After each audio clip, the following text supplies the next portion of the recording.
Hi everybody, I'm Ryan. Today we're going to look at blue-red Murktide and how to sideboard against the top 10 most popular decks in Modern. Now hopefully after learning how to sideboard against the top 10 most popular decks, you can use that knowledge to be able to sideboard against other decks in Modern, because Modern is an incredibly diverse format, but there's lessons to be learned about the top decks. So let's jump into blue-red Murktide. Blue-red Murktide is a tempo deck. It plays a bunch of cheap draw spells, cheap removal spells, and cheap counter spells to be able to support their cheap creatures that do more than just attack. They can filter draws like Legislator and Dragon's Rage Channeler. They can ramp and give you literal card advantage like with Ragavan, or they can be an 8/8 for 2 like with Murktide Regent. And so you're tempoing your opponent out, you're casting more spells than your opponent, and while you're applying pressure the entire time. And it's also the most popular deck in Modern. So it will be the first deck that we learn how to sideboard against. Generally, the matchup, we are looking for more efficient counter magic. So we like Flusterstorm, and we really like Mystical Dispute. Being able to have these like 1-mana counter spells is really, really powerful. And we really like Unlicensed Hearse. The reason we like Unlicensed Hearse in the mirror match is because being able to keep Dragon's Rage Channeler as a 1/1 is very, very powerful. And making it so your opponent can never cast your Murktide Regent is really strong. And if your opponent never answers the Unlicensed Hearse, then eventually it's just absolutely massive, because we're both putting a ton of cards into our graveyard. And so you turn 2 Unlicensed Hearse, by turn 7, like Unlicensed Hearse is like a 10/10, like maned up, and you can just like kill your opponent with it as long as it gets out of range of Unholy Heat. However, it's really important to understand that we're playing the long game in this matchup. So we also like Seasoned Pyromancer. Seasoned Pyromancer is really solid because like once we burn ourselves out and don't have any more cards in hand, we can just play it and draw 2 more cards, and we have a body behind it. And a Braid. A Braid is really solid because like it can answer a Ragavan or a Dragon Rage Channeler or an early Ledger Shredder, but it can also make sure that our opponent's Unlicensed Hearse never really gets out of hand. In this matchup, we're going to be taking out Dress Down because we don't really have any Enter the Battlefield effects that we're really worried about. We're going to be taking out Archmage's Charm. 3 mana is not the efficiency that we are looking for. We want to be extremely efficient and out-tempo our opponents. We're going to be bringing out Brazen Borrower. It's really solid against like Murktide specifically, really bad against literally everything else. And so I don't really like Brazen Borrower in the matchup. And we are bringing out Counterspell. So we're bringing out Counterspell because we are bringing in more efficient counter magic, and having to leave 2 mana up is so much more than having to leave 1 mana up. I would rather have every card in my deck be a threat or an answer than like leaving up counter magic and them just playing like an end step Consider or something like that, and it's just not being able to be good. So this is how I sideboard in the mirror match.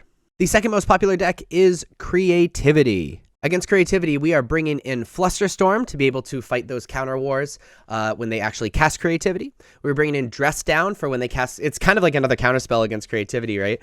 You can play Dress Down to make it so that the Archon isn't able to actually hit you. We are bringing in Blood Moons because if we are bringing... Oh my god. If we bring in Blood Moons, Dwarven Mine like doesn't do anything anymore, which is awesome. A++, and Engineered Explosives, because Engineered Explosives you can class for 0, and then if you leave 2 mana up, they can never combo you the rest of the game because everything they Creativity has converted mana cost 0. That being said, the really important thing to understand about the Creativity matchup is that spot removal isn't actually good. Like you don't want to be interrupting your opponent's creativity by just trying to remove the dwarf. I want to fight counter wars and want to play Dress Downs and want to leave up stuff like these mass removal like Engineered Explosives, because a good creativity player is going to be able to play around spot removal by just like having a bunch of things, and having to have multiple Unholy Heats is way worse than being able to have like a Spell Pierce or a Counterspell or a Flusterstorm or a Dress Down or Engineered Explosives or anything like that. So we are actually just going to be taking out spot removal with intention of attacking a whole bunch and fighting counter wars. Is how I sideboard against Creativity. The third most popular deck is Hammer Time. Obviously, we are bringing in a Braid because of the artifact removal. We are bringing in Dress Down. Dress Down is pretty cool because like you can do a lot of weird things, like if they have the Pure Steel Paladin being able to like upkeep Dress Down so they can't equip stuff, or like in response to Pure Steel Paladin, and it gives you another turn to be able to answer it. It's really good against Stoneforge Mystic, you know, the Enter Battlefield effect, etc., etc. We are bringing in our Fury. Again, just really good removal. You know, they run a bunch of small creatures, etc., etc. We are bringing in Blood Moons. So their Inkmoth Nexus and stuff like that isn't good against us. We're bringing in Engineered Explosives because they have a bunch of really small creatures that we can deal with en masse, and being able to like take out their hammers and Sigarda's Aid and things like that. And we are going to be taking out a lot of our big spells. Like, we don't want to fight the Counterspell War because they cast so many spells in the same turn, so we're actually bringing out Counterspell. We're going to be bringing out 2 of our Murktide Regents because we can't really rely on... We need every single card in our deck to be able to do something when it's in our hand. And Murktide Regent often sits in our hand until we fill our graveyard, and that might not necessarily be the case. 1 is totally fine, though, because being able to answer their stuff is super important. And we're going to shave an Expressive Iteration. Again, for a similar reason, we're not keeping the Murktide Regent in our hand. Or in our deck, because Expressive Iteration very often sits in our hand until we like burn out on other stuff or don't have other stuff to do. So that's how we sideboard against Hammer Time. The 4th most popular deck is Scam. Against Scam, it's important we answer our opponent's creatures, so Fury is really good. And that's actually the only card that I'm bringing in, and I'm bringing out Dress Down.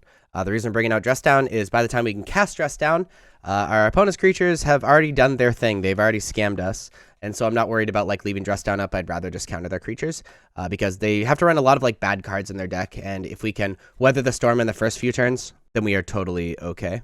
The 5th most popular deck is Rhinos, also known as Crashing Footfalls. Against Rhinos, we are bringing in Fury to be able to answer their stuff and answer their creatures as they play it. We're bringing in Flusterstorm to be able to stop it from when they cascade. We are bringing in Engineered Explosives, so for after they cascade, we can easily answer their Rhinos. And the big thing to understand about the matchup is that, like, Lightning Bolt does nothing. Like, it doesn't even answer a Rhino. And so we're bringing out Lightning Bolts, and then we're bringing out 2 Dragon's Rage Channeler. It's just too easy for our opponent to be able to answer, and we'd rather control. We're bringing out 1 Dragon's Rage Channeler because it's just too easy for our opponent to answer. And we'd rather just kind of control what they are doing. And we are bringing out a single Dress Down because Dress Down does nothing in the matchup, and we'd rather have cards that actually do stuff rather than just be a 2-mana draw card. The 6th most popular deck is Burn. Against Burn, we are bringing in some counter magic and Flusterstorm to kind of sort of stop what they're doing. There's an argument for bringing in Engineered Explosives, but with this build, I'm not a huge fan of bringing in Engineered Explosives. You just take a few turns to set up. We have plenty of removal in Unholy Heat and Lightning Bolt, but if you find yourself overrun with creatures a little too much, Engineered Explosives is totally fine, or even Fury. But I just like bringing in the Flusterstorm because we have a bunch of spot removal already. And we're going to bring out a Dress Down and bring out Expressive Iteration because they don't do anything immediately when they're in our hand. So we're going to shave on them and trust that we have enough interaction already because we are the interaction deck. 4-color Omnath is the 7th most popular deck. Against that deck, we're bringing in Mystical Dispute because it like counters a bunch of stuff, actually. Like counters a bunch of the elementals and Omnath even, and lets you fight the counter war against the spells version. We are bringing in the Blood Moons because Blood Moon is just A+ against the deck. It can kind of lock them out if they fetch him properly. We're bringing in Seasoned Pyromancer. Very often the matchup will go very long because they have a bunch of answers to your stuff. You have a bunch of answers to their stuff, etc., etc. It's really, really rough. We are bringing out Lightning Bolts because Lightning Bolt is just straight bad against the deck. And I personally actually don't like Dress Down. Like, Dress Down for me is, where I want to be interrupting really, really important stuff. And the best to Dress Down is, in this matchup, is like making a Solitude worse or making an Omnath worse. And I would rather just counter those spells. If I'm Dress Downing those, like, it feels like just a worse counter spell, and I should be playing more counter spells under my sideboard. So I sideboard against 4/5-color Omnath. The 8th most popular deck is Amulet Titan. Against Amulet Titan, we are bringing in Fury to be able to answer their Azusa and their Dryads. We are bringing in Blood Moon. If we can make their lands produce 1 mana instead of 2, that really neuters them. We are bringing in our Subtleties, because if we can counter their creature on the turn they're trying to combo, they don't get to combo us. And we are bringing in Dress Down, again, for a similar reason. If we're able to make their creatures not do anything, they're just big 6/6s. We are bringing out Lightning Bolts, because they don't actually answer anything in our opponent's deck to speak of. That's not Lightning Bolt. This is Lightning Bolt. We are bringing out Spell Pierces. It can answer a amulet or something, but that's like the only thing it can answer. Otherwise, your opponent's a big mana deck, and I'm not into that.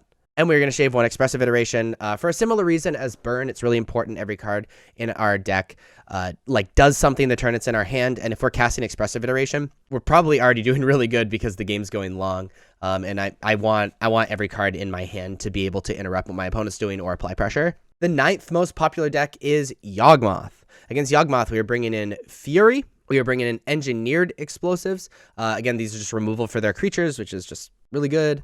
We're bringing in Unlicensed Hearse. If we have an Unlicensed Hearse out, nothing can undie, which is amazing. And we are bringing out Spell Pierces. Spell Pierce is fine against like Eldritch Evolution or Court of Calling or anything like that, but answers like nothing else. And we have plenty of counter magic in our deck already for those things. So I'm not super worried about being able to counter those spells specifically. Like, it's just a little too narrow for me. And we are bringing out the lightning bolts. If we don't have Unlicensed Hearse, lightning bolt doesn't remove anything. It doesn't kill Yawgmoth. The rest of the creatures are undying creatures. I guess lightning bolt is really good against the mana dorks, but I'm not sure if I want to keep a card in my deck just for mana dorks. So we're going to bring that out, and this is how I sideboard against Yawgmoth. The 10th most popular deck actually is Mill, which is really cool actually for Modern. I'm super into that. Against Mill, we're bringing in Mystical Dispute because, you know, it's a blue deck mostly.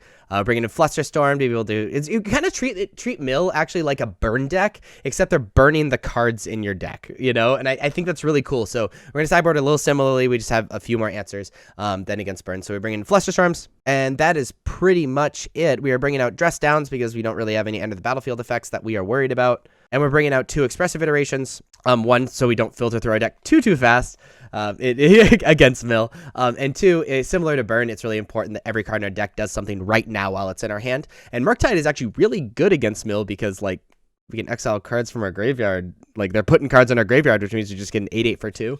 So we... Murktide we actually want to keep. So we're bringing out the Expressive Iterations. That's how I sideboard against Mill. So there you have how to sideboard with Murktide against the top 10 most popular decks in Modern. If you have any questions, let me know in the comments. I'll be sure to answer them. And if you like videos like this and want me to make more, please be sure to like and subscribe. Check me out on social medias. Links are above me and in the description. Thank you all so much for watching. I'll see you next time. Bye-bye.